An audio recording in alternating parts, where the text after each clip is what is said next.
Hey folks, welcome to this lesson on electron affinity and electronegativity. Again, both periodic trends that we are studying. The first one is electron affinity, and this is really the opposite of ionization energy. Ionization energy, remember, being the amount of energy to remove an electron from an atom in the gas state. Electron affinity is basically the energy change that occurs when an electron is added to an atom in the gas state, ultimately to form a negative ion, or aka as we know, an anion. Now in this case, we can see this general formula here where we have X as an element in its gas state, and we're adding an electron to it. So if we're adding an electron with a negative charge, it is going to become an anion with a gas. Now, as you can see in the example below, there's also an amount of energy associated with this addition of an electron. In this case, what we're looking at is chlorine. Now remember that chlorine is a diatomic molecule and usually exists as Cl2. But we want to know how much energy per atom of chlorine, so we're going to split it up into just Cl. So again, we have it in a gas, and we're going to add one electron to it to see how much energy is released and to form this. So here we have chlorine, and this is a chloride ion. Now, when we add this electron to the chlorine atom, what we do is we see that we release, and we know that it's released because it's a negative. Okay? So this releases 349 kilojoules for every chlorine atom that has an electron added to it. That's pretty substantial. What that means is that it's going to be pretty stable as this type of ion. So what we really want to keep in mind is that the greater the attraction between an atom and an electron, the more negative the electron affinity will be, aka it will give off more energy. And when it gives off more energy, it's going to result in a more stable anion. What you have to remember, folks, is that the less energy you have, the more stable you are.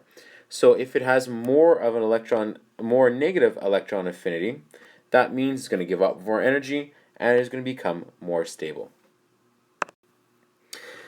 In terms of a trend, there's not really a clear trend, as clear as you would see in ionization energy or atomic radius. But generally, electron affinity increases as you go across a period and up a group. So in this case, an increase in electron affinity, it increases as you go across the periodic table and up a group.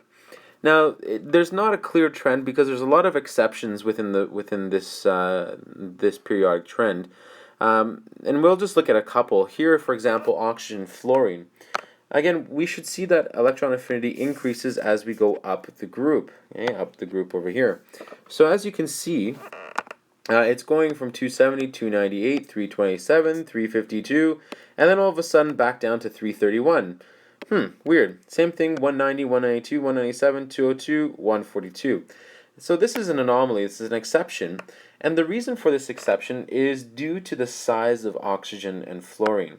Now, if you remember, oxygen and fluorine, they have their nucleus, they have a shell with 2 electrons, and then they only have one more shell. Oxygen has 6 valence electrons in this outer shell, fluorine has 7. So you can see that just in a physical space, the size is pretty small. So if you had 2 electrons that wanted to come in here and here, there would actually be quite a bit of repulsion from these existing electrons. It's not like there's a lot of space. They're kind of cramping into this really, really negative region. So they still want to come in because they're almost there at their octet. But they're going to have a little bit harder time. So that means the amount of energy released, the 142 and 331, is not as great as you would expect. So here we can see some trends. There are some anomalies in this case as well, or things to really explain more so. The first thing is look at our group 1 metals here. Now group 1 metals, you know metals want to lose electrons, so why would there be a release in energy in terms of gaining in electrons? Well, you know what, the energies that they would be giving are kind of small, which tells us that they could accept, but they really, really don't want to. If we look at our noble gases, you can see that the amount of energy released is pretty much 0. So the noble gases just don't want to deal with that. They don't want to gain any electrons. But what's interesting is that we have the same kind of numbers here with the group 2 metals. Okay, generally these want to lose 2 electrons to become 2 plus, but they have very similar electron affinities to our noble gases. Now the reason for this is a little more advanced than our class permits. But when you go into grade 12, you'll find out that each energy level has things called sublevels or orbitals, S and P. And in this case, these group 2 metals have fulfilled their S orbital, and by adding one more, they would have to put it into their P orbitals, and that's just not a favorable state. So they choose not to do that. Again, you'll learn more about that in grade 12 as you go. But generally, again, the trend is electron affinity increases as you go up and to the right. All right, and that is echoed here. And again, one thing you can see is that there's not really a 100% definite trend here. There are some levels of difference here, but generally up and to the right. Electronegativity is a measure of an atom's attraction for a shared pair of electrons when it's in a covalent bond. So this is our fourth periodic trend, electronegativity, and this is one that we're really going to be using when we're going to be talking about covalent bonds and bond polarity,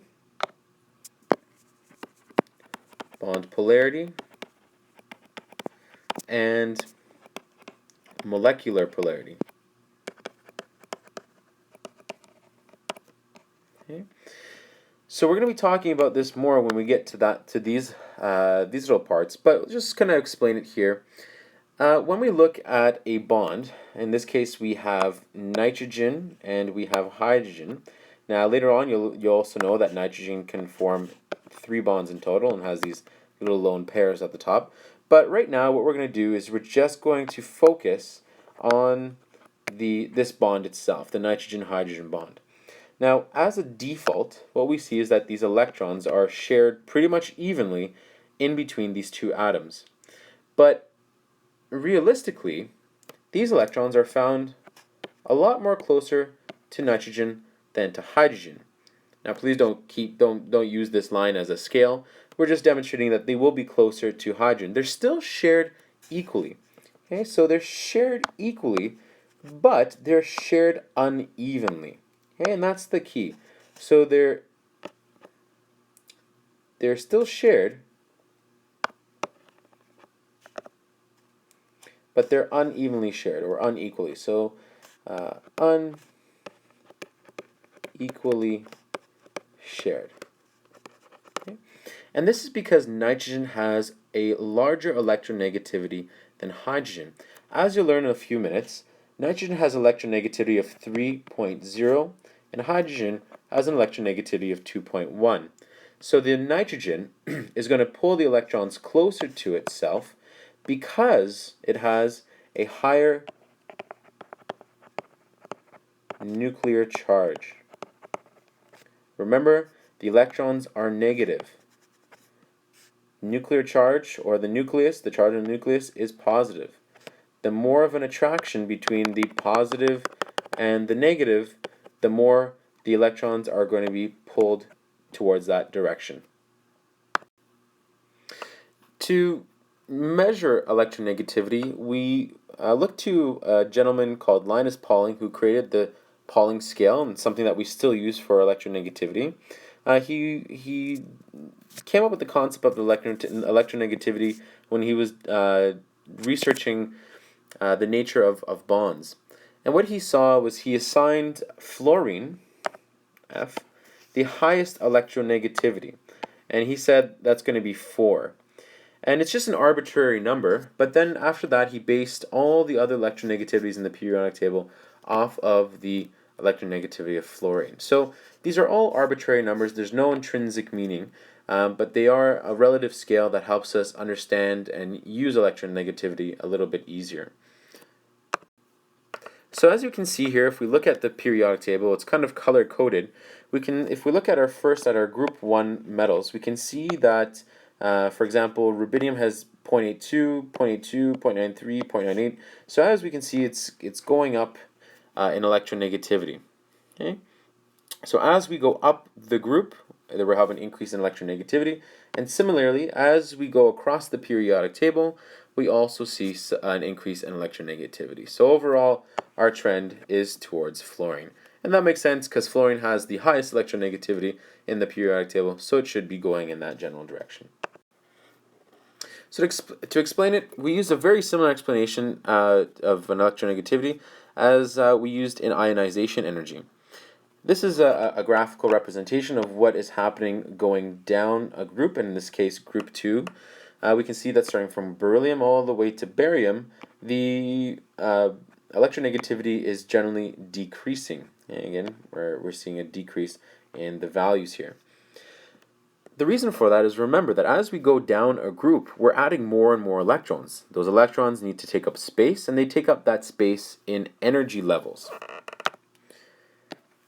Now, just physically, energy levels take up space, so those electrons that might be in this shared bonding are going to be farther away from the nucleus. So let's say, for example, we have a big element. Here's our positive nucleus, and I'm just going to draw a plus here, a positive nucleus, and it has 1 shell, 2 shell, 3 shell, and 4 shell, for example.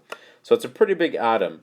And we have it sharing with another atom that has a positive nucleus, and it has 1 shell, 2 shell, 3 shell. Now in this case, they're sharing these electrons in the center here. Okay? They're sharing these electrons in the center, and they're both going to be pulling on it. But which one is going to pull it closer? Well, think about it. These electrons can feel this nucleus better than they can feel this nucleus. Reason being, this only has 3 shells, 1, 2, 3, so it doesn't have all that shielding to deal with compared to this one that has 1, 2, 3, 4. So because of that shielding in this bigger atom, it's going to feel less, these electrons are going to feel less of that positive nucleus, and therefore are going to get pulled closer to this nucleus here. So when you have these big atoms that have a lot of shielding due to the inner electrons, there's going to be less of an attraction felt by those bonding electrons, aka these electrons here that are being shared, and therefore they're going to move towards the other direction, and it's going to be a lower electronegativity. As we go across a period, electronegativity increases, remembering that when we are drawing our Bohr-Rutherford diagrams again, as we move across a group, we don't change the amount of inner electrons. All we do is we're adding to the outer shell. So for example, in group 1 we would have this, in group 2 we would have 2 electrons, in group 3 we would have 3 electrons. But you can see as we're in the same period, we have the same amount of inner electrons, so the shielding doesn't change. What we are doing is we're becoming more positive. Here we have, for example, 1 positive, 2 positive, 3 positive, etc., etc. So as we're moving this way, we're increasing the nuclear charge, aka the positivity of the nucleus. It becomes more positive. It has more of an attraction for the bonding electrons. Therefore, by definition, it has a higher electronegativity. So here's our trend. Again, our general trend is going up and to the right, as is similar with ionization energy. And here's just a nice summary of our 4 trends thus far. We looked at atomic radius, we looked at ionization energy, specifically the first ionization energy, electron affinity, and electronegativity. Our last few trends will be in the next video. They'll be dealing with reactivity and melting point. Stay tuned. Thanks very much.